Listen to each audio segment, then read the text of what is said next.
Jesse McNally. And I'm Andrew DeWolf. And I'm Brianna Jones. And welcome to Musicals with Cheese, a podcast where I try to get Andrew and Bree to like musical themes. Oh no, this roller coaster's falling off! Ah! Oh no, this roller coaster has crashed. And we're dead, Andrew. All three of us are dead. And we have to perform for that machine over there to decide who gets to live. Dang, this is like the worst thing to happen because, like, I don't like that weird machine with the fortune teller machine. He's creepy. Yeah. It's like big. But yeah. So how are we going to decide who's going to go back? Only one of us gets to go back and live. Well, it could be any one of us or this random person we've never met. I'll pick the random person we never met. I guess that they get my vote as well. Free? Mine too. All right. I guess it's decided then. Oh no, it turned out to be Brent? Oh no! Dang, that sucks. I was so hoping there'd be a reveal where it's like the person that they all picked because they didn't know who it was like the person who caused the roller coaster crash in the first place. You were expecting dark twist? I was hoping. Like, it turns out that they were full of shit and I all picked the wrong person. Haha.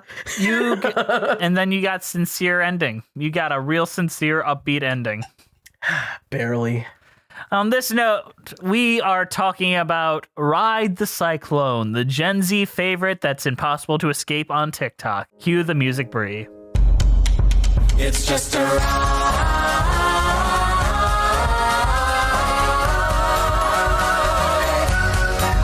It's just a ride.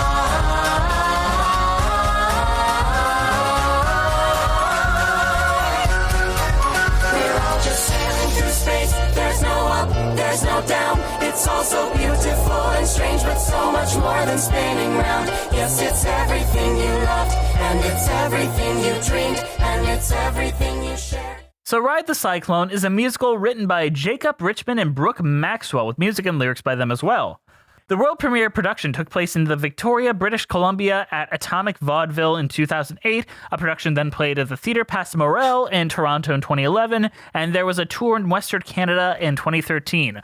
There is a Canadian theme here. The American premiere took place in Chicago's Shakespeare Theatre. Directed by Rachel Rockwell, the production opened on September 29, 2015, playing a limited run until the 8th of November. With Rockwell again directing, the show opened off-Broadway at the Lucille Lortel Theatre with an official opening night on November 30th, 2016, ending its limited run on December 18th. The plot of Ride the Cyclone tells the story of the members of the St. Cassian High School Chamber Choir of the Uranium City, Saskatchewan, who perish on a faulty roller coaster called the Cyclone. Each tells a story to win a reward of a mechanical fortune teller, the chance to return to life. Andrew, what did you think about this? It's interesting. Fair enough, it is interesting. I didn't not like it, but, you know, so I'm not like a huge fan of the ones where there's just characters and every character sings like one song about who the character is. But you love cats. I mean, you got me there. I'm outspoken on that. You have seen Cats live. You have seen both the stage and movie productions, as well as we did an entire podcast about it at Broadway Con. You love Cats the musical. It's true. I'm a dedicated fan of Cats, but I think that's more of the exception than the rule. I think that it's possible that these type of shows can be okay, but I'm a plot man, and I like it when there's more of a plot going on. You did really enjoy Spelling Bee, which is of the similar ilk. Yeah, I'm not saying that they're all bad. It's just, I think they're not always my favorite, and this one is not my favorite. But I do think it's okay. I like the setting. I like the concept. I like roller coasters. You do love roller. I don't think we've ever properly gone into it on this podcast about how much you fucking love roller coasters. They're phenomenal. Roller coasters are great. I agree. If I died on a roller coaster, it would be very funny. But you know, it'd be worth it. Andrew, have you ever been to Cedar Point? Yes. Okay, cool. Next year when he comes down for his Michigan visit, I'm taking all three of us and we're going to Michigan Adventure, and that's going to be a good time. Oh my God, please. We got to. And that'll be our photo shoot. We'll all be like on a beach in a pool. Oh, we could buy the photo of us on a roller coaster. Yeah, and that would just be our podcast image. Yeah. Oh my gosh. Yeah. Okay. Where was I? Yeah, I like the like Devil's Carnival kind of feel. Not like the Devil's Carnival, like the musical, but like, you know, like Dark Carnival kind of feel that this has going as well. Like with the what is it? The fortune teller machine. Yeah, the Zoltar kind of machine. Yeah, I think it's fun. I like all of that. How would you describe the plot of this incorrectly, pissing off and triggering someone in the audience? People die on a roller coaster. Yes. And are brought to a purgatory type place with Zoltar, who is going to bring one of them back to life, and they all go through and sing about themselves, not in ways that are necessarily about why they should be the one to survive, except for one of the characters, but they just sing about themselves, and then at the end they decide who's going to survive. And by survive, I mean reborn. I don't think they actually survive the accident. Like, so is it like a cat's new life, or do they just somehow survive? Like their body was found. I mean, the ending is pretty clear. I think they are reborn as a baby. Okay, I thought that was just maybe. You're right. I'm pretty sure we literally watched the life of the person who was reborn. I thought they just picked up their life and decided a new lease, and we just got to see the beginning of it. But your version makes more sense too. Yeah, I don't know. And I guess everybody else just gets to go on a roller coaster for the rest of their existence. I don't know. They're not really clear with what happens to the rest of them.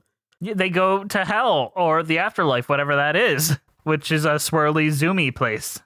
Yeah, you know what? Cool, good shit. I hope the afterlife is like a roller coaster. It'll be very fun. I struggled with the show a bit.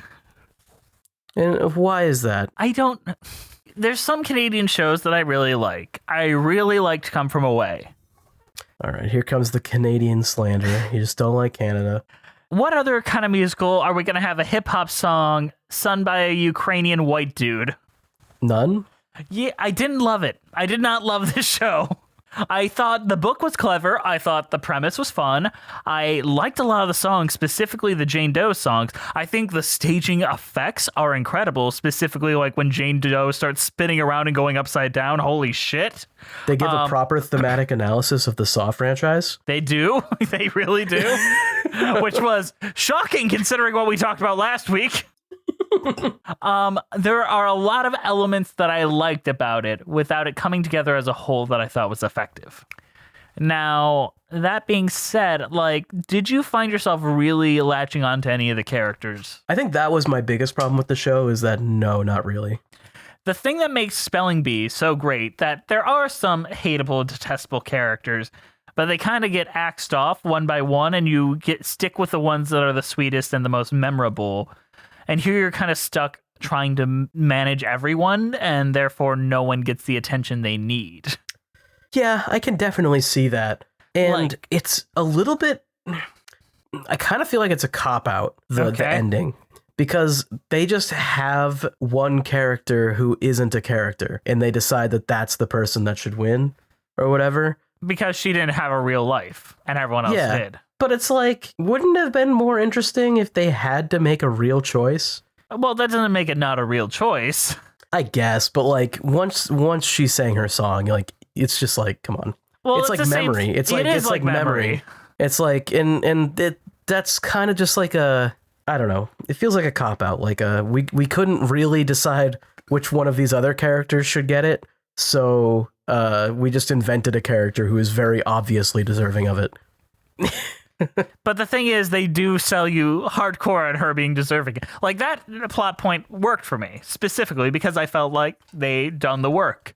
And that's where it is the most like Cats, because they just have a character that is like, well, obviously they're the choice. Her literal plot It'd be a little description... ridiculous if you decided that they weren't the choice. Can we explain who she is to Brie? Because I feel like... So, we have all these very eccentric characters, these Canadian kids in this choir, and then we have one girl who's in a choir uniform that nobody knows who she is, and she was decapitated, so no one could identify her body.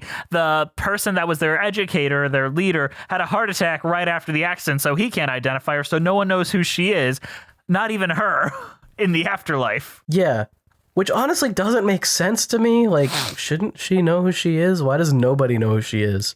You would think. Yeah. My thought was that in like, this was me watching it. I thought it was a baby that died. No, that's just because they hold up a baby doll. I know, but like, wouldn't that have been a clever reveal? Like, oh, they can't remember anything because it was a baby. That actually would have been pretty clever. I see what you're going for there. And like nobody else knew it was a baby, but like it was. And they just didn't have anything else to put her in as far as outfits go. I see that. I love her song, by the way. Like, no, not like her song works the same way that Memory works, with a very big effect that is very cool in the spectacle kind of way that we asked for in North American theater. No, I mean, it's great. Let's go through all the characters really quick, if you don't mind. Okay, so one problem I have with this show is that the lead is unbearable. Ocean O'Connell Rosenberg? Yes. A competitive overachiever who struggles to put others before herself. Her first big number is explaining why she is better than everyone else, trying to get Zoltar to believe that she is deserving of going back and living. And yes, because Zoltar has this thing where he reveals everything after the fact. Yes. So it's revealed later that it's actually going to be a vote and not right away. Mm-hmm. So she thinks, oh, I'll just convince him that I'm better. Yeah. The joke wears thin pretty quick. And you don't get enough emotional connection to why she's that way. Yeah, and then the big like change, like character change at the end is like sort of not abrupt. Like they do lead up to it, but it's like you don't feel like she's learning anything throughout the show until like right at the end. Yes, but we do get her backstory. She like lives with like uber hippie parents that like make her scoop her poop out of the toilet and put into the compost. Yeah, which I don't even understand. Are they trying to say that is why she is the way she is? Or? I don't know what they're trying to say. That's the thing that's very effective with Spelling Bee is they have very linear connections between why the characters are this way and their parentage. Yeah. Which I think is one of the most effective themes in that story. Where here it just feels like everyone has a mess of emotions and it's just fun. Yeah. But she's unbearable, and she's like the lead. She's basically the main character. The other characters are also, like, it is an ensemble thing, but she gets the most time. Yeah, she is the point of view, so to say. Outside of the amazing Karnak, who is the fortune-telling machine. And basically her entire story is just the entire time she wants to be the one that they pick. And then at the very end, she decides, oh no, this other person should get it. And that's the whole thing. And her argument is, I have the best GPA. I'm like so hardworking. I do all this work. Look at me, look at me, look at me. I'm so great. So bad character, not fun to watch. Like you can have an unlikable character and make them fun to watch. Like, what's his name? The Magic Foot kid from Spelling Bee. He is an unpleasant character who is fun to watch. The place where this show actually is good, I think, is that every other character is fun to watch. Yes. Let's go to the next one. Noel Gruber, the only homosexual in Uranium who has an obsession with French New Wave cinema and has a brilliant drag number. Excellent. Very good. Very good stuff. Yep. Sad they had to work at Taco Bell their whole life. But, you know, it's good. Yeah. This is a great part. And the two boys kiss, and it's great. Yep. The other guy, well, not the only other guy, there's one other, but the guy that he kisses is Misha, who is like this hyper masculine rapper who loves like Saw movies and stuff like that. And his girlfriend. And his girlfriend, who it's like the former prime minister of Ukraine or something. Yeah, and she doesn't know he exists. Yeah. And I guess after singing his number, he has an emotional break and realizes that he's compensating for something. Yeah. I like Misha. I don't like his rap number. I really don't like his rap number. I'm sick of white people rapping on Broadway. Will Schuster ruined that for you guys. I'm sorry. Yeah, but I mean, I feel like his is supposed to be kind of bad on purpose. Yeah. I don't know. I kind of dig it. He sounds like a SoundCloud rapper, and I feel like they went for it. They do rely a lot on auto-tune, and they make a lyric about it. Yep. Who else? There's the David Bowie type guy. The mute boy with a degenerative disease and an overactive imagination. A little ableist. A little ableist with that character. I suppose. Though I do love the song. Oh, the cat god number. Absolutely. Fantastic. I agree. That song, it's the last fun moment in the show. Yeah, basically. And then they decide now we're serious. Now we're a serious show. All of the women have serious numbers. The men are emotionless dummies. And I will say, Very silly. Ocean O'Connell has goofy numbers. Like, she is goofy to a fault. True. But she does get the emotional cap of the story. So. You're right. She does get to make the choice. The jellicle choice. Yeah, she does get to make the jellicle choice. Okay. Then there's Constance, who is the last of the normals. Yeah, but she actually sings her song after Jane Doe does. You're right. Let's talk about Jane Doe first. We kind of talked about what her thing was, but... Jane Doe is a nothing character, but on purpose. And the song is about how she's a nothing character, but on purpose. But she floats up in the sky on a fucking, like, lever system. It's so fucking cool. She goes upside down. Very cool. Very, very cool. Bree, look up that footage. Watch her do that. Cool. And the whole song sounds kind of like ghostly as like well. Jazz ghost. It feels like a song from Over the Garden Wall, sincerely. It's very good.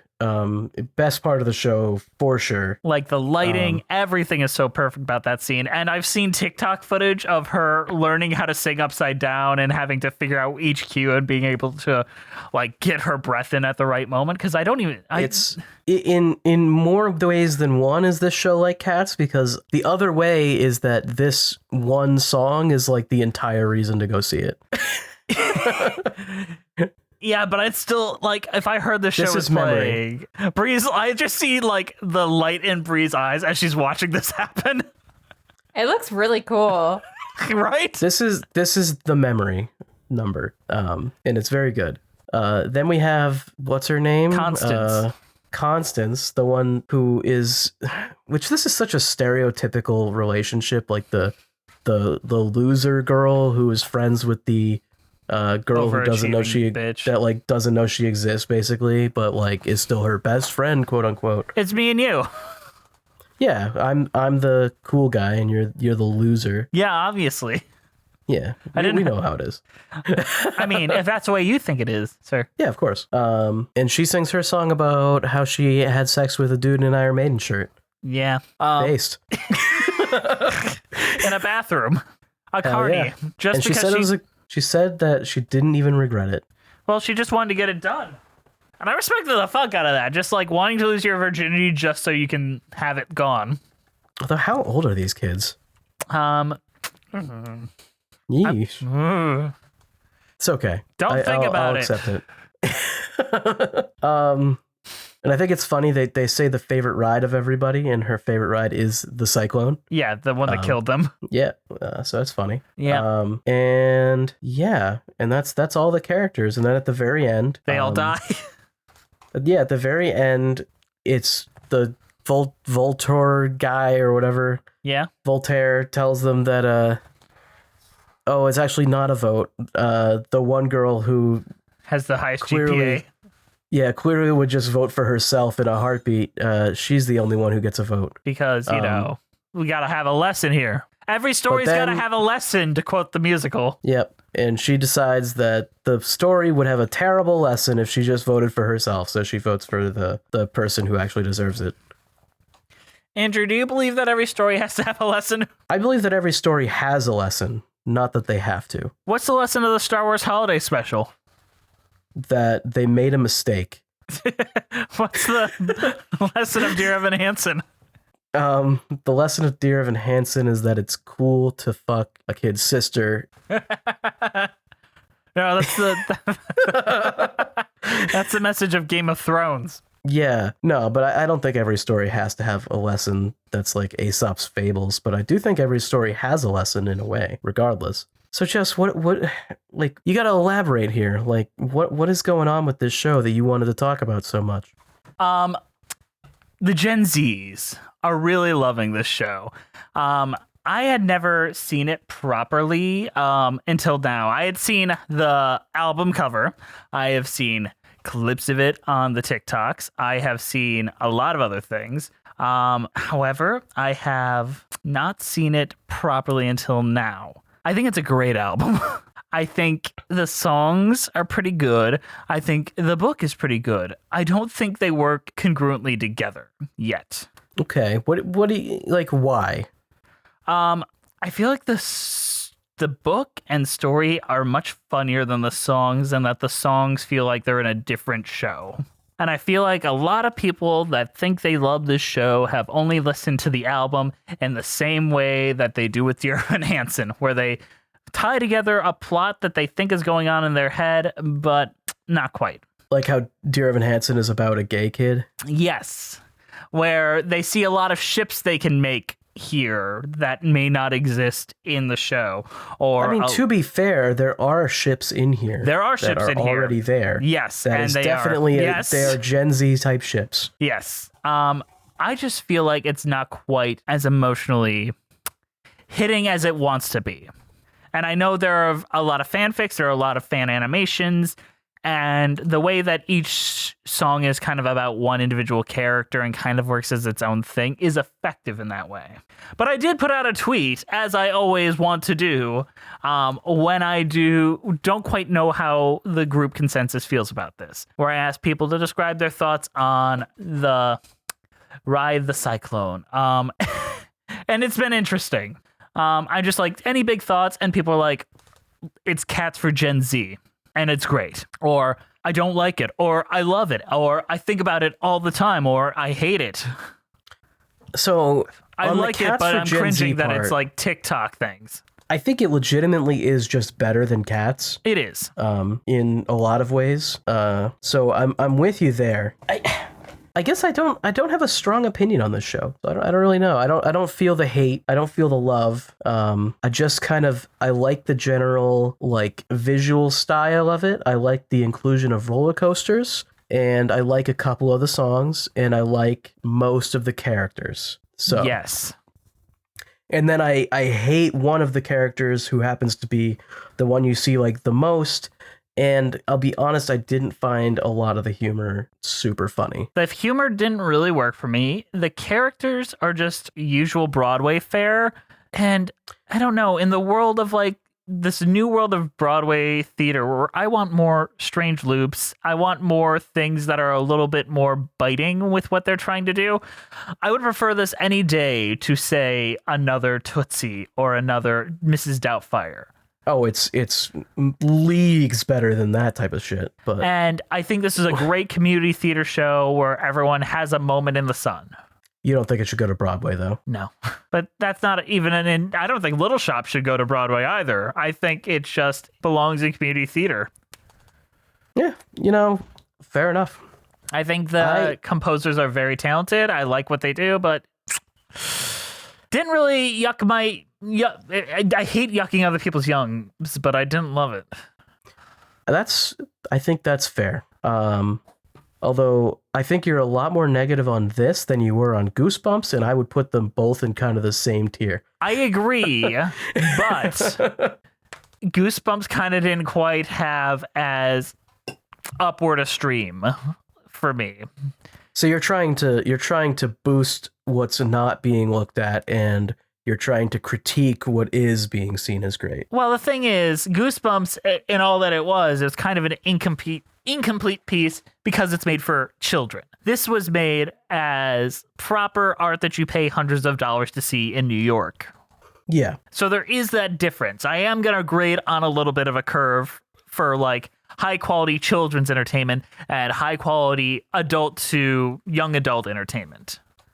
And that being said, this could just be incomplete work because the highs are as high as you can get for a stage show. It has everything we love. It has awesome staging. It has awesome lighting. It has effects unlike anything else. Incredible.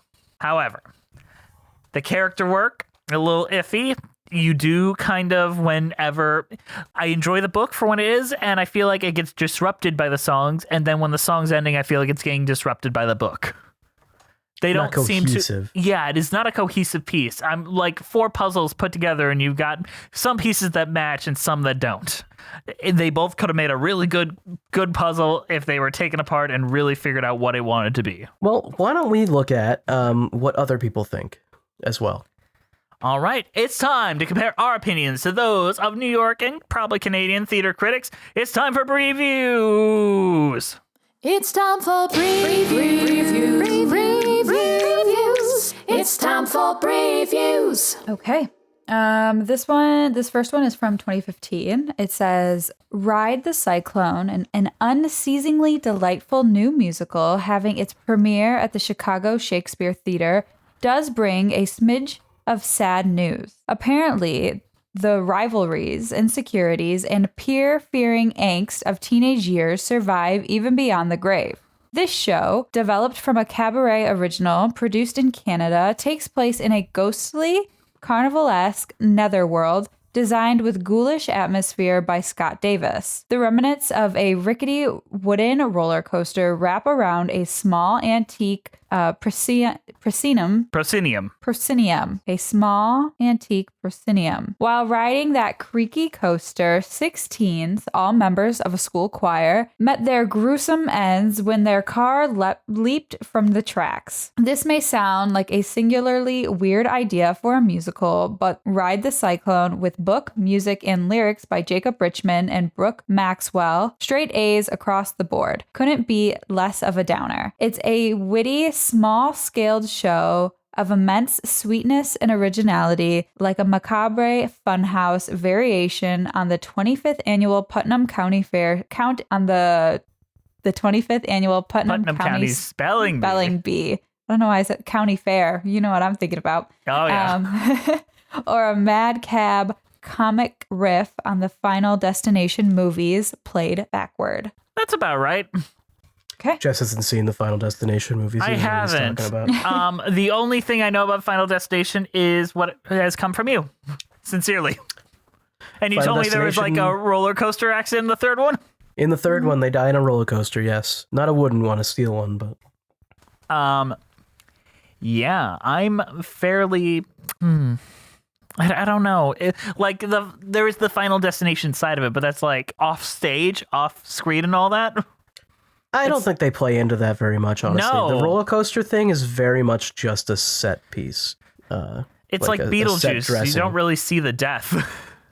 Yeah, you don't see the stuff like that, which I don't know how you would even do that, really.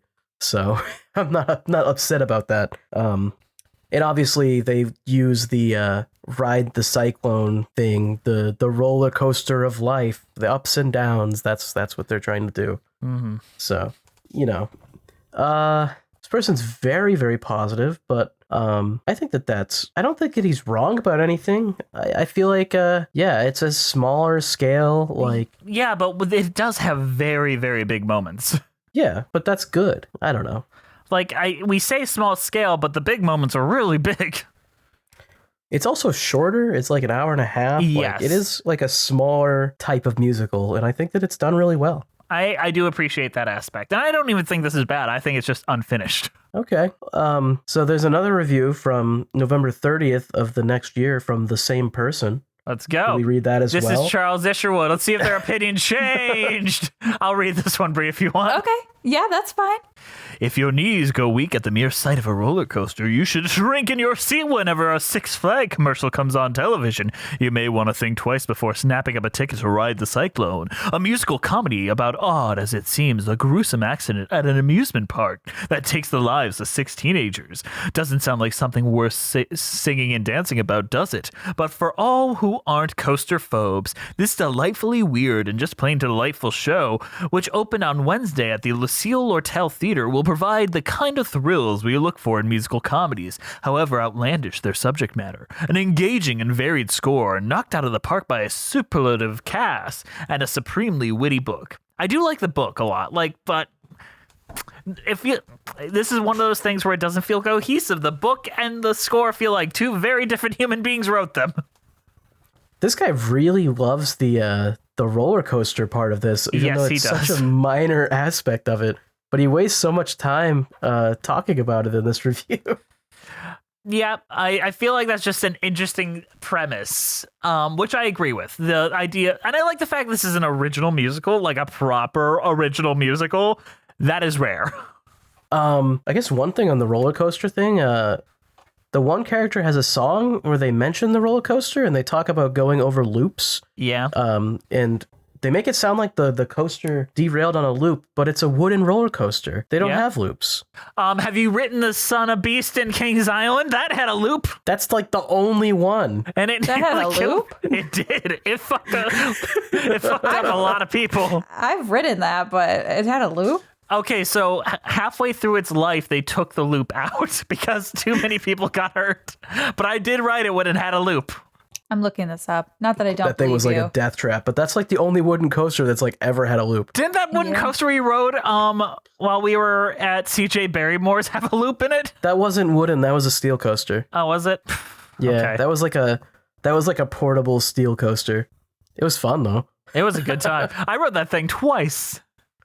Yeah, I went on the zip line instead. Yeah, I was too much of a pussy to go on the zip line because I didn't want some apathetic baby. teenager to kill me because it was windy you'd and rather raining. some apathetic teenager kill you on the roller coaster. Yes, I would. Are you seeing the loop, Bree? I am, and I'm having like weird flashbacks. I'm pretty sure I've rode this too, which is They took horrifying. the loop out. They did.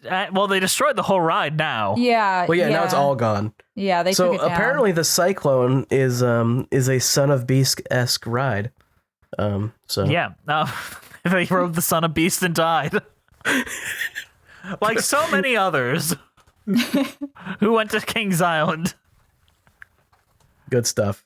All right. Do we agree with those reviews?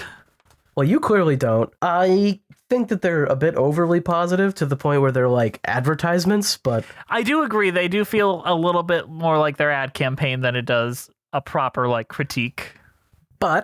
I do think it's okay to be positive about stuff you like, and it seems like this guy really enjoyed it. So I think that's great. Sincerely. How about we go into a mid show and then talk about some songs? Sure thing.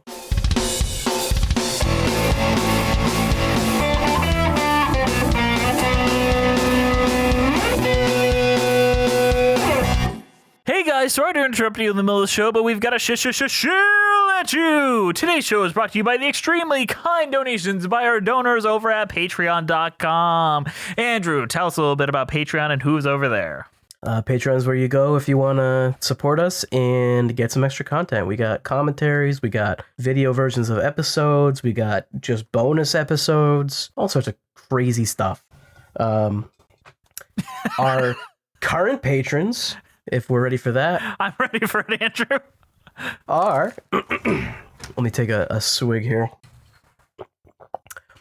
Melissa Goldman, Danielle Renix, Jess Stampede, Ewan Cassidy, Monica Thoreau, Mina Maniri, Brent Black, Nathaniel Stacey Coombe, Joseph Evans Green, Mary Lou Choquette, John Vanals, Russ Walker, Musical Hell, Emily Gracie, Kyle Summers, Janae C., Scoot in the Technicolor Dreamcoat, Liz Lim, Allison Stower, Nothing is Certain Except Beth and Taxis, Thesbian, Ren Cohen, Rafael Martinez Solaz, Jessica T., Mitchell Young, Chai Teacup, Katie McDonough, Timothy Keys, Chris Marcotte, Mimu, Kiji Marie Anastasio, Leela, RJ Noriga, Charlie B., Bjorn Hermans, Erica S., Toriana Frazier, Sammy the Most Lopez, Leanna Morton, Angela, Kylie Blazier, Birdman69, Cinemageddon Reviews, Villainous Myths, Sophina Ali, The Omega Geek, Paige Pearson, Maddie Wargle, Eliza Erdman, Anna Loskatova, Cheska Veray, Sarah Den Blaker, Jess Gray, Evan Ball, Zachary Torres, Spencer Hellier, Gathering Party Before Venturing Forth, Avalie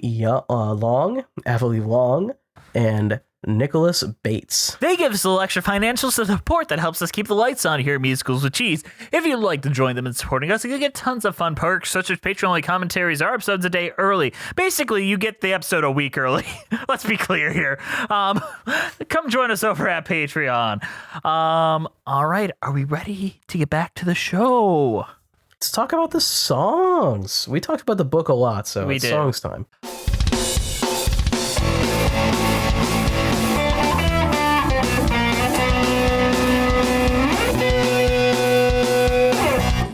Our opening, there's like three openings that kind of build up to one. I like the opening with the rat that plays bass. I love the rat that plays bass. I thought you were gonna like really love that, sincerely. I thought it was pretty funny, but it didn't like come back or anything, so I didn't like want to talk kind about of it did too at much. the end because it killed him. Yes, it does. It does eventually kill him, and it doesn't play bass again though. No, you're right. The album is fascinating to me, specifically the cast album. So you know how we have his like name's Karnak. That's the guy's name. yeah. The cast album is interesting because it breaks the fourth wall in a way that it tells you it's an album. Really? Yeah, it'll be like this part won't make sense because it's an album and you need context, so just enjoy the song. Like that's the kind of shit it'll do. And I'm like, do they have the guy say it? Yeah, Karnak says it. And I think that is probably funny. That's good. That's kind of genius. I love it. Sincerely. That's probably one of my favorite parts. And part of the reason why this show was probably taken off the way it did is because of that brilliant use of its album.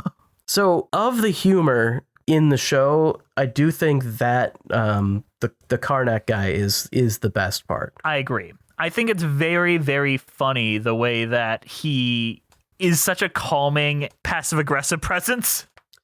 Yeah, I love the I'm going to tell you stuff after you've already screwed everything up. Like, that's funny. But it's in a way where you actually believe he was going to explain it eventually. Yeah, you just jumped the gun. Mm-hmm. Which is a great foil for the Ocean character. Yes. Not good enough to justify how annoying that character is. No.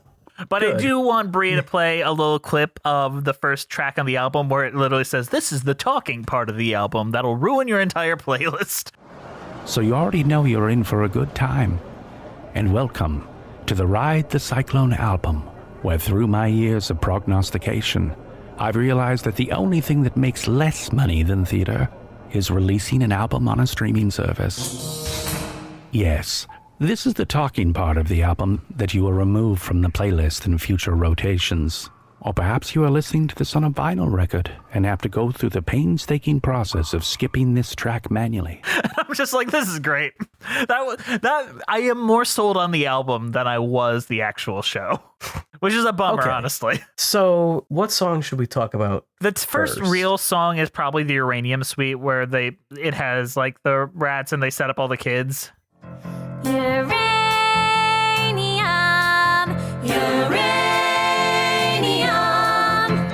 that's our town, our highway town. The sky is almost blue here, grain elevators too here. The pride and joy of sweet Saskatchewan. We came here for the half-life and stayed here for our whole life to give the whole wide world plutonium.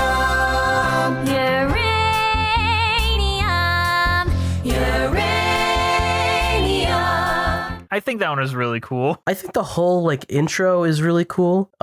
Visually, yes. Visually, yes, for sure. The rat thing is funny. Karnak is just great, and this is when he gets to be like alone. And it sets up the world. But really when the show actually starts is when they're all there. Mm-hmm. And that makes what I think to be the first real number to be what the world needs. Yep, is People Like Me. And that's Ocean's big Look It's Me song. The world needs people like me to keep it all spinning around. I'm the move, I'm the shake, I'm the headline, make I get up, and no one's gonna keep me down. Okay, it's clear I'm the top of this class. These folks here, well, they pump the gas. Fetch me a coffee, shine my shoes. Some of us are winners, some were born to lose. You got the sandwich artist, the security guard, the Walmart greeter with an overdrawn credit card. He smokes ganja, ooh, it's so groovy to stay at home and watch a Transformer movie. Which is very funny, because obviously what the world needs is less people like her, because she is self-absorbed and horrible. So that is the joke. Do you get the joke? Because that's her character's joke for the entire rest of the show. She tells her best friend that the world needs more organ donors. Yes. But she's also, the worst part is in this song, she goes one by one through every other person and explains why they shouldn't get it, why they aren't worthy of life. Yes, which I wish there was a song like this in Cats. Like, this could be McCavity's song. Honestly, that would have been very fun. I'm going to read some lyrics real quick. Okay, it's clear I'm the type of this class, and these folks here, well, they pump the gas. Or fetch me a coffee, shine my shoes. Some of us are winners, and some are born to lose. You got a sandwich artist, a security guard, the Walmart greeter, and an overdrawn credit card. He smokes the ganja. Ooh, it's groovy to stay at home and watch an Adam Sandler movie. She serves me Coke and medium fries. And no thanks, I don't want it supersized. Because that's low class diabetes in a cup. To keep your head down, things will look up. So I think the joke with her backstory is that she ends up being the opposite of what her parents are. Like, almost like... Like, because she hates them. Because, Yeah. like, they say that her parents are, like, hippie Marxist types, right? And then they go out of their way, and they use these words. They say that she becomes a capitalist or whatever. Yes. They say that in the show. That's not me adding politics or whatever the fuck. So, is she supposed to be, like, a classist, like, piece of shit? Yep. Essentially. Thinks that I've earned everything I've gotten. The usual fucking capitalist talking points. Elon Musk bullshit. She's Elon Musk, which I guess, yeah, when you make Elon Musk in a show, he's going to be the most hateable thing ever because that's what he is in real life. But this song, I mean, there's you've brought this up many times before where if a character is meant to be annoying, but it still annoys you, does that give it a free pass? And you've always argued no. No, because when you make a character annoying on purpose, congratulations, you have annoyed the audience. Jar Jar Binks syndrome. Yeah, you don't get to go, oh, well, they're annoying on purpose. Lisa going home. Oh, okay. Oh, okay, now I get it. Now I'm no longer annoyed. Thank you. Yeah. Let's talk about Noel's Lament, the French New Wave kind of song. I fucking love this song. The song's great. This entire scene is great. I write poems to burn by firelight, drink champagne and guzzle gin. Good girls call me the town bicycle. Don't knock it till you've tried my life a sin. Oh, Claude, my pimp knows never mess with me. Last prick did that faded quick to black. I have no idea where to find him, officers. But if you do, please mention that I'd like to have returned the pretty knife that I stuck 10 times in his back. I didn't see this song coming.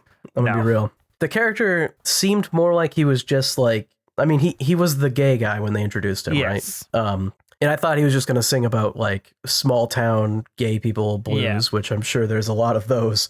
But no, it's all out. It's like a showstopper number. It's not a boo-hoo number either. No, it's like I wish my life sucked more. Like my life didn't suck enough. Like, damn. People were too respectful of me. It's very weird, but It's I kind very of dig interesting. it. I kind of dig it. And yeah, very cool. I like it describes an entire narrative. Like, I want to be that fucked up girl. He said, I think I'm in love with you. I've heard that lie a million times before. Oh, tonight I give in to the fantasy. Take love where you can when you're a whore. For I sing songs until the break of dawn. I embrace a new man every night. My life's never-ending carnival with a boozy, floozy, flashing light. I want to be that fucked up girl. Now I sell my love for opium in some rat-infested Chinese dive. At night I burn myself with cigarettes just to somehow prove I'm still alive. It's like a romanticized like misery that he wants. It's kind of funny. I think it's brilliant.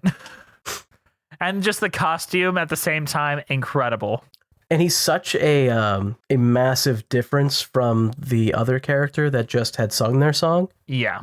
And those two characters absolutely hate each other. So with good reason. Yeah. So you're like, which one of them is going to break? Like, who's going to vote for who, you know? Right. Yeah. This is the point where the mystery is still alive of what's going to happen. Yeah. Because until Jane Doe actually sings, you don't know 100% that it's. No, you think she's going to be a fun comic relief character that's just like dark and brooding. Yeah. You almost expect her song to be about how, like, I'm not going to vote for anybody because I just want us all to be dead. Mm-hmm.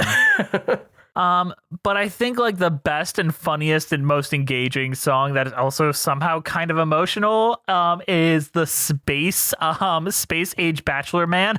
Yes. They took me then to their daughter's realm, the land of the kitty cat star. I know you've heard the legends of the sexy cat women from Zola.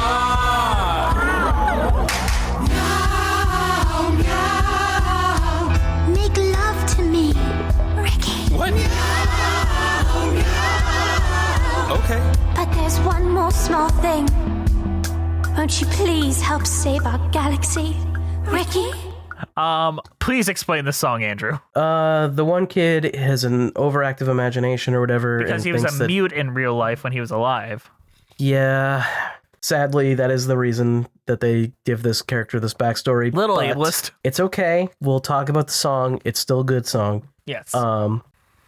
He thinks he's like the head of a religion almost. Like in his head. He's in like a space religion. And he gets asked to have sex with like aliens and shit. I'm pretty sure that is the story that he tells. It's hard to say if he thinks it's real or if he is just really into it, but it's a sick song in like that glam rock kind of style. And they have cats, a lot of cats.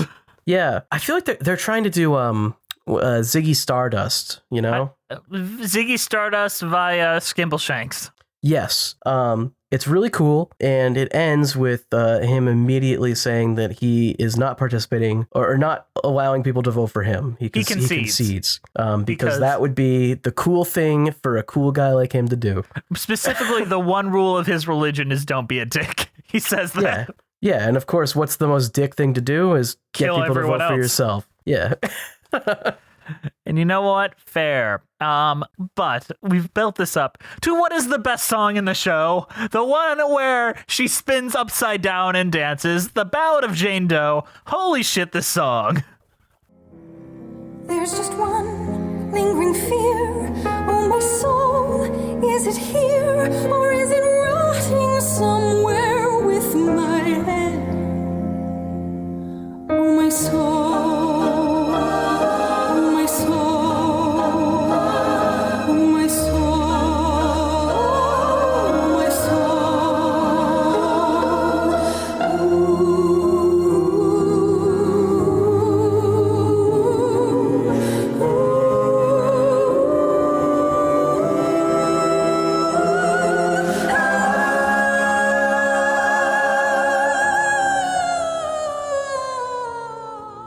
There's not really a ton more to say about it because we've already talked a bunch about it, but it's just really freaking good. My God. Look up a performance of it and listen to it. Like, it's like this ghostly, jazzy thing, and she floats around the stage, and it is the memory of this show, except for the other songs in the show don't all suck, so it's a little better than Cats. Yeah, I mean, the basic emotion of the song is Jane is fearful that she'll never find herself again. Trying to figure out any kind of relationship at birth or anything like that. They gave her a name Savannah. Yeah. I don't think they actually tell us her real name ever. No, Jane Doe or Savannah are the only things we get. At the very end, and people are going to say this because they're going to say we got it wrong. They give her a name, but I'm pretty sure the name that is given is the new name that she gets when she is reborn. Yeah. I do not think that is the same name that she had before. Like I think the line that really sums it up is, "Oh, St. Peter, let me in. You must know where I've been. Won't you tell me at last who I am?" Begging St. Peter at the gates of heaven to at least not even let her into heaven, but tell her who she was. I don't even fully understand what the idea behind this character was. My personal story, and I already said this was a baby that died, which I feel like would have been a good twist because it would explain some stuff a little bit. But like, why did she forget everything? Is that just what happens when you get decapitated when you die? You lose the brain part of your thinking. Like, is that the canon of this universe? Is if you get decapitated, you forget everything in the afterlife? Like, I don't know. I haven't died yet. Well, when you and I die in that roller coaster accident with Bree and King's Island on the Son of Beast, we'll figure that out together. We're gonna have to go back in time for this one. What was that? Her head wasn't found. It's got to be somewhere in the park. No, apparently not. I feel like it got crushed by the car. Yeah. Probably. Man, what would be the worst way to die in a roller coaster? Would it be the fall? Would it be like being crushed? Like, what would be the thing that kills you if a roller coaster? Like, what kills you? I mean, realistically, if you're going to die in a roller coaster, it's probably going to be like a heart attack or something. Because you probably had a heart condition and you went on the roller coaster, and that's probably what's going to kill you. A woman recently was killed by a roller coaster. Did you guys What? hear about that story? No, I did see the video of the kid killed by like the up and down thing because they didn't restrain him properly. No, I think this was somewhere in Europe. Maybe I could be wrong, but there was like her phone fell out of her pocket when she was on the ride, and like she like tried to go under the coaster to get her phone, afterwards. Really, and this shit again? People keep doing this. I know, and she got hit by the roller coaster. That's a Just ask surefire the way. lost and found to go get it. They'll go get it when the park is closed. I know. It's so sad. Like, I don't know. It is sad, but like, I have some sympathy, but like, also don't fucking do that. Right. I mean, like, typically roller coasters are gated off. Like, I don't Yeah, I don't know how you even get in there. They are, I believe, legally gated off. You can't get in there without you're not climbing supposed to shit. do that. Right. Oh my God. I mean, roller coasters, I'm too old for them now. I think I finally hit that age where I'm just like, I can't do it anymore. No, they're fun. You're never too old for roller coasters. Dude, get out of here. I will say, You know about Mean Streak Henry? No. This guy, back when Mean Streak was a coaster at Cedar Point, Yes. before it was Steel Vengeance, this guy was like 78 years old and he went on it like 10,000 times. Has he written the Steel Vengeance yet? I believe he has, but I can't find his statement on it or anything. I didn't like Steel Vengeance. I didn't dislike Seriously, it. I think it's like the best roller coaster I've ever been on. Really? Phenomenal. I prefer Magnum XL even. The Nut Crusher 9000. Insane. You are absolutely insane. Okay, why? The only things that are good about the Magnum XL is how much airtime it has, and the Steel Vengeance has like twice as much airtime. Yeah, Okay, but I can at least have my phone on me when I get on the fucking Magnum. What? Steel Vengeance, they take your phone. They Why take your does phone. that matter? I don't want it because I want my phone on me. Your enjoyment of the roller coaster is dependent on if you I'm have gonna your sit in phone or a not. 3-hour line, a little bit. A Why did 3-hour they line. change I it to waited the like Steel 15 minutes to go on Vengeance? Steel Vengeance. What, Bree? Why did they change it to the Steel Vengeance? Mean Streak was 'Cause, kind of falling apart. Yeah, the Mean Streak was like shit. It looks like this. Oh, hold on. It looks like the same roller coaster. It is. They refurbished it with a fully steel I-beam track or whatever. It's still kind of a wood coaster. Yeah. No, they should not have kept it because Rocky Mountain Construction, they're my boys. Make the best roller coasters out there. How do you feel about the Millennium Force? I that was like really it. good. I love I the tend to Millennium black Force. out on it. What? That was really good, but I went to Carowinds and went on the Fury 325, which is like the Millennium Force but taller, and that one was better. One day I want to take you both to Kennywood because Kennywood, it's in the Pennsylvania mountains. So while the rides are just kind of medium high, they're on a fucking mountain. So you feel like do you're it. 900 feet high. And That's wild. kind of sick. It's fucking Yeah, crazy. let's do it. It's a 3-hour drive. We can do it. Kennywood's a blast. I'm down. All right. So this episode about roller coasters is brought to you by Ride the Cyclone.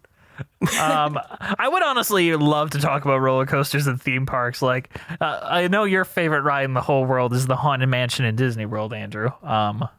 It's so good. That one's fine. Dark rides are so boring, though. I mean, I kind Fall of asleep. air conditioning, Andrew.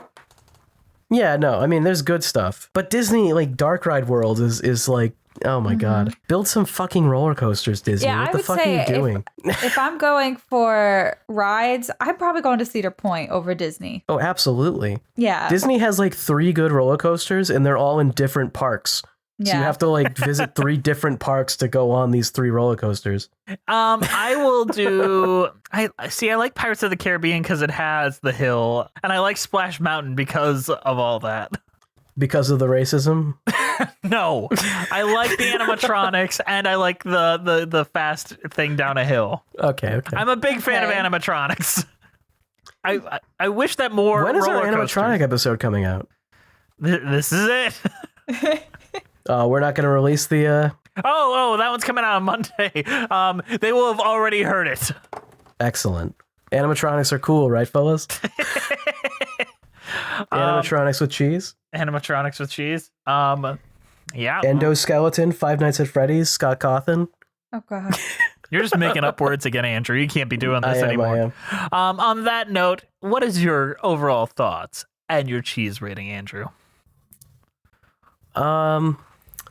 So my overall thought is that this was generally pretty good, and I can see why it would get hype. And I think especially that the songs are the strong point. So I would listen to the album, and yeah, that's where I'd leave it. As far as a cheese rating, what the fuck is this? What? I'm gonna give it a cheddar cheese roller coaster potato rings. You took I took yours. It's I was okay. just looking at got these. it I was back like, up. wait, that's fucking cool. They're like these little potato rings that are called roller coaster rings, and they are made with potatoes and cheese. These are probably some sort of European food. Yeah, I would assume. Or I like Canadian. the packaging though. It'd be very cool if they were Canadian, but I didn't look that up, so. All right, Brie, what did you think of our discussion and your cheese rating of that? Love the discussion. You guys did convince me that I want to see this. I know that you think it's a little overrated, Jess, but it does sound like it could be nice. And not overrated, disjointed. Okay, disjointed. No, you think it's overrated. You think it's overrated. You're sick of the TikTokers. I know what you're talking about. I mean, I don't want to see it every time I open my phone. Okay. I'm not on TikTok, so I don't have to deal with it. Yeah, I How mean, you much are would now. you pay? How much would you pay for a seat, Jess? Oh, I'd pay to the see normal this? rate. I'd love to see Okay. this. There's like Okay. I just don't Then want I want to see it too. Bree. If this comes to Michigan, I will take you. It'll be a Jesse Bree date. We'll get dinner. It'll be a good time. I love that. I feel like we should do that sometime. Sincerely, we should. We should. fuck But our significant others, like just us. for a cheese rating, I'm gonna give it a soft pretzel with cheese. I feel like that's very amusement park carnival-esque. A little treat. No, that's fair. I really like that. I think the show is fine. I think its strength really lies in its book. I think that a lot of the album works on its own, but I really did think the book is a little stronger. I think that it's a very disjointed show. I feel like it doesn't quite mesh with the emotional things it's trying to hit. It doesn't quite mesh with the humorous things it's trying to hit. Honestly, I think the book works. I think the album works as two very separate things. And I hope I've explained that in a way that doesn't mean that I didn't like it, because I did enjoy it. I did quite enjoy it. The Ballad of Jane Doe, hot damn, that scene. Yeah, in the Ride the Cyclone episode, there was a lot of lacking the understanding of the show. It's pretty clear that Jess didn't even watch it. I don't think that's true. I don't think that's true.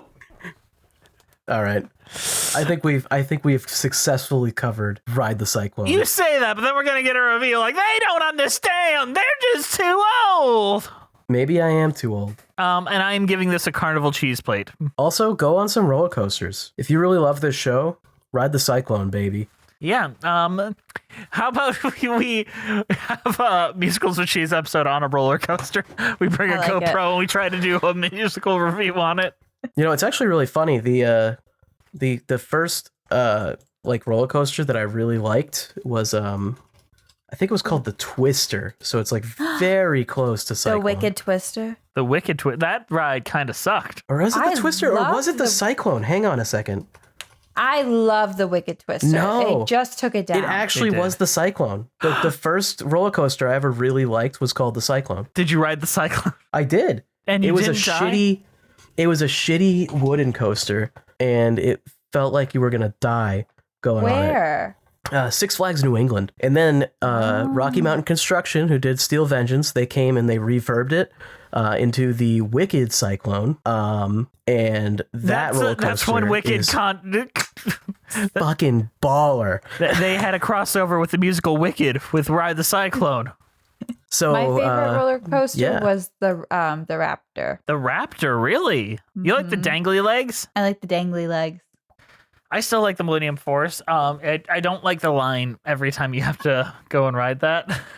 I like it, but I black out every time I can't. I do enjoy the Magnum just because of how long that hill is. I love how it feels like it takes 4 hours to get to the top of that hill.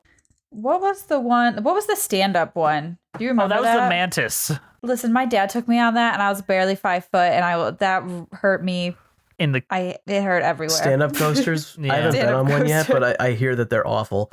They're not fun. There were okay. So I just saw this today. They have like a cowgirl like style coaster where you bounce. So you're a standing coaster where you kind of have to like reverse. It hasn't come out yet. That's coming out at SeaWorld, right? It's gonna be like a. Are they trying to teach us how to fucking bounce on a dick? What's the point of this? God, I hope so. Some people need to learn. Did you ride the Blue Streak while you were in Cedar Point? I went on every roller coaster that was there, So the except for the Wicked Twister. Why? We just didn't feel like it. Oh, it was a good ride. Love it. It does give you the feeling that you like it is an intense ride. I wish you could have ridden Disaster Transport back when that was at Cedar Point. There's that a was a good bobsled coaster right near me that I have been on. Okay, then you know it. There's one at the Great Escape, which has like 2 roller coasters, but one of them happens to be a bobsled coaster.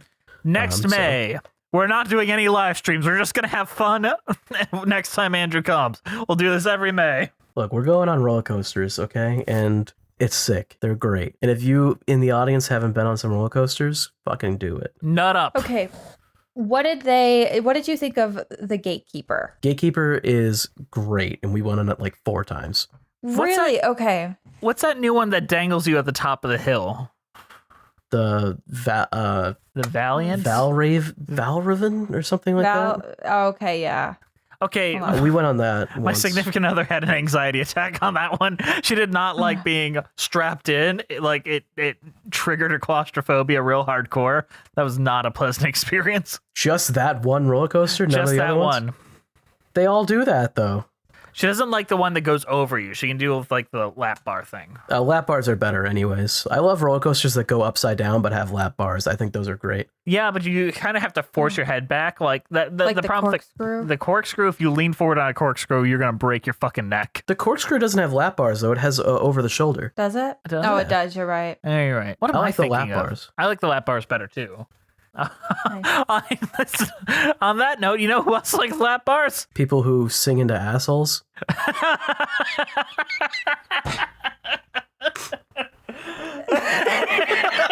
That's a great transition. Bree, didn't you tell us about a TikTok video you watched recently? No.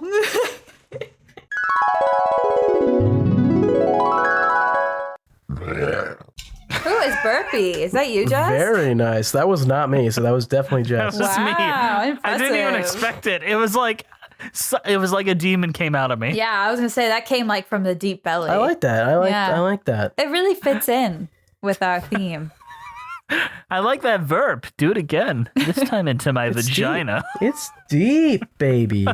All right. Wait, would that be like the gross? There's a lot of gross fetishes, but I feel like burping and like places would be too far for me. Burp fetish? That's where you're going to draw the line? I don't tend to kink shame, but I think burp fetish is too far for me. I listened to Now- a TikTok the other day, and this guy talked to this girl's asshole for 3 songs. I think that was a little weird, and he gave it a name. The asshole What's or its the name? song? The asshole, What's its name? Sandy or Cindy. Like Sandy Cheeks? But he talked to this girl's butthole for like 3 songs. Wait. Like, what do you mean by 3? Was it alive? No. Was the So butthole the she- one singing? No, she worked at a strip club, and he asked for 3 dances in the VIP section. And he was like, basically, all I want you to do is like turn around. And then he talked to her butthole for 3 songs. Did he? And he admitted this on TikTok, or No, he she did this on did. TikTok? She was like, I was honestly the easiest money I ever made. Okay, so she She was like, it was has very she- weird. Has she co-opted naming her asshole Sandy or Cindy? No, I don't know. She didn't. I would do that. All right, let's Yeah. Bree, Let's put that do in the this. episode somewhere. No.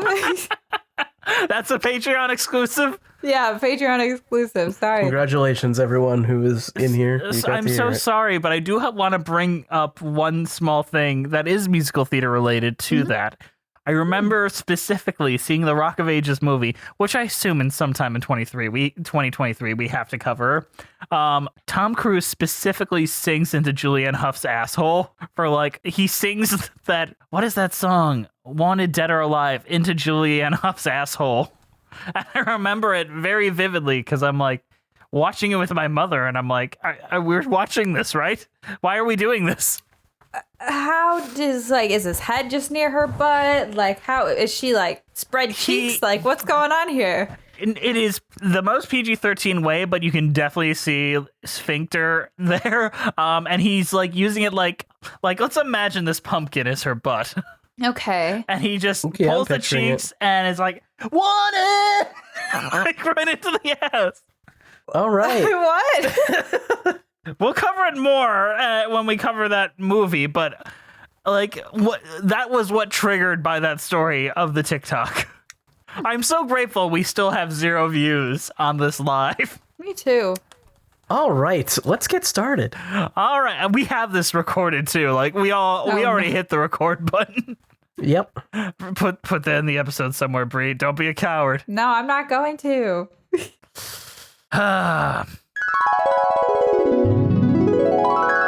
Thank you guys for listening. Please follow us on iTunes, Spotify, Stitcher at Musicals with Cheese. We're on Twitter at Cheesy Musicals. We're on Patreon, Musicals with Cheese. Instagram, Musicals with Cheese.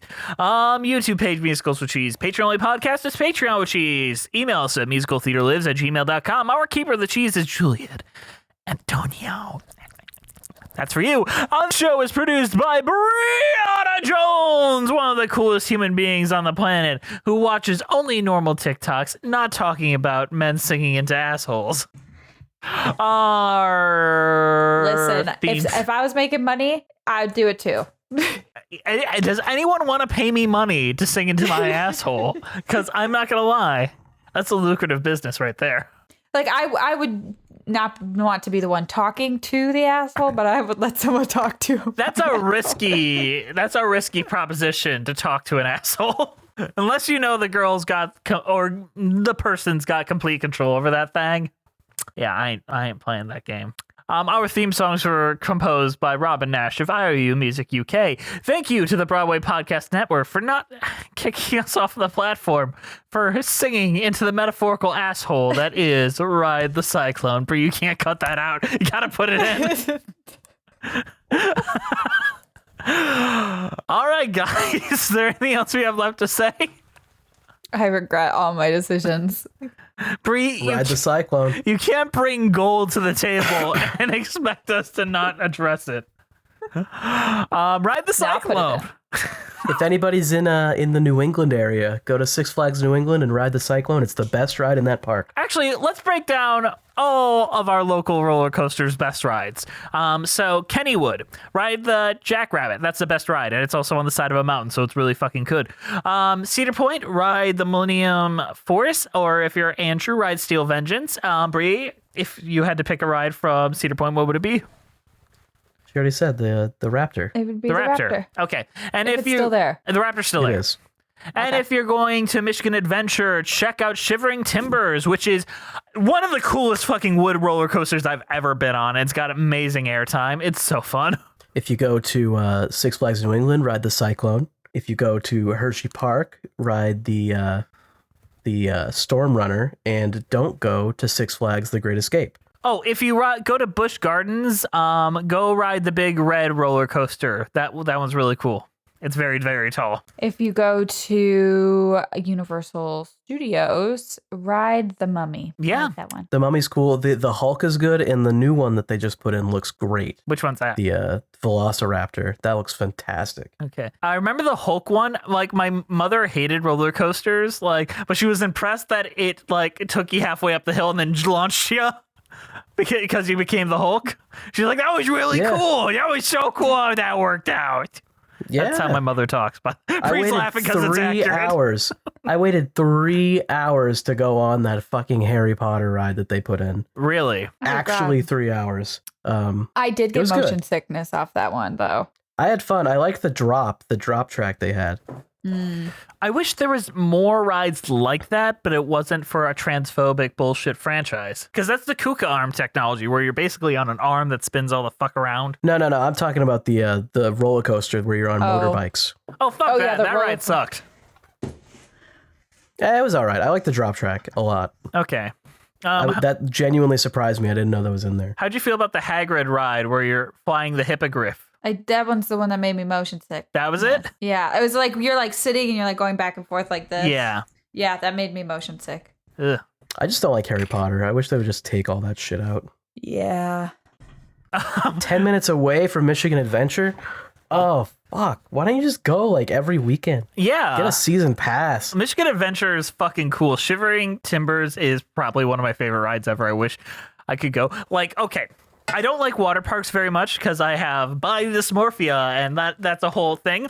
But Just wear a t-shirt. yeah, no, I'm not doing that. But they have the giant funnel thing. Have you ridden one of those where? Oh, yeah. But it's like got the tunnel, but they drop you like a good 4 yards before to get into that tunnel. So you're just free falling for a good like 12 feet. That's good shit. I love that stuff. Yeah, there's so much. And Water parks are great. I love water parks. You've ridden the Snake River Falls and things like that, similar to that in Cedar Point. The equivalent they have in Michigan Adventure is so fucking powerful, it'll knock your ass to the ground. Oh, man. Either way, welcome to our roller coaster talk. This is just how we talk when we're alone. Look, they gave us an excuse to talk about roller coasters for a couple minutes. Yeah, we don't get this much. When I was a kid, I had a season pass to Cedar Point. So I used to go like multiple times during the summer. Oof. My aunt would take me because she was a teacher. So she had the summers off. It's a good time. I wish I lived like close enough to a good amusement park that I could do that. Okay, Yeah. have you either of you been to like Halloween weekends for Cedar Point? Yeah. That is the best like visual attractions I've ever seen. Yeah, they're really good. And the fact is everyone's going to the haunted houses, so the rides are dead. So you can just hop onto any ride you want. We went to Carowinds in North Carolina, and they had the Halloween thing. We went for that, and all of the rides had no line. So we went on all of the rides, all the roller coasters, like 14 times so quickly that my sister threw up. Oh my God. Like, she went on like 14 of them, and then on the 14th one, she threw up. But like, Yeah. we went on so many rides with no line that we were like walking onto everything. How do you We not get a must have- headache from doing rides so consecutively? I almost need like a tiny bit of a line between them. Oh, I mean, I was feeling nauseous as well. I just didn't throw up. A strong stomach. I don't have a strong stomach. You don't? Roller coasters don't generally make me nauseous. It takes a lot. Like, So- I was only feeling nauseous after 10 of them in a row. So what do you, forgive me if this is a dumb question, what do you feel about like spinny roller coaster, not even spinny rides? Like the witch's wheel? Yes. I did them all the time when I was a kid. Yeah. I can't as an adult. I agree. Yeah, I can't do the spinny rides. But if it's like one of the swings that go in a circle. Oh, I can love the do swings. that. I can do the that. swings are nice, but if it's like The Max throwing me Air, around, Max yeah. Air, I don't think I could ever do again.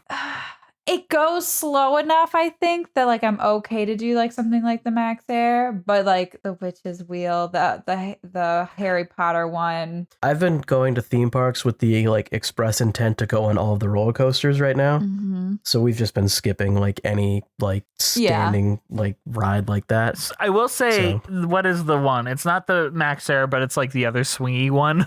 Yeah. Soaring Eagle, that's what it's called.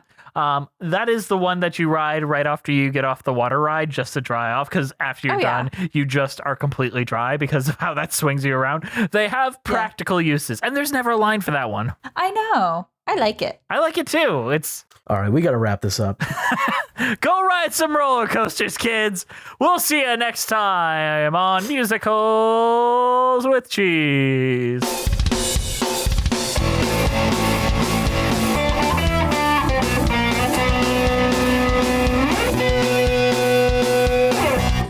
Every story has a lesson. Every story has a lesson. A simple moral to be told. Although a tale may twist and turn, there's always something you can learn.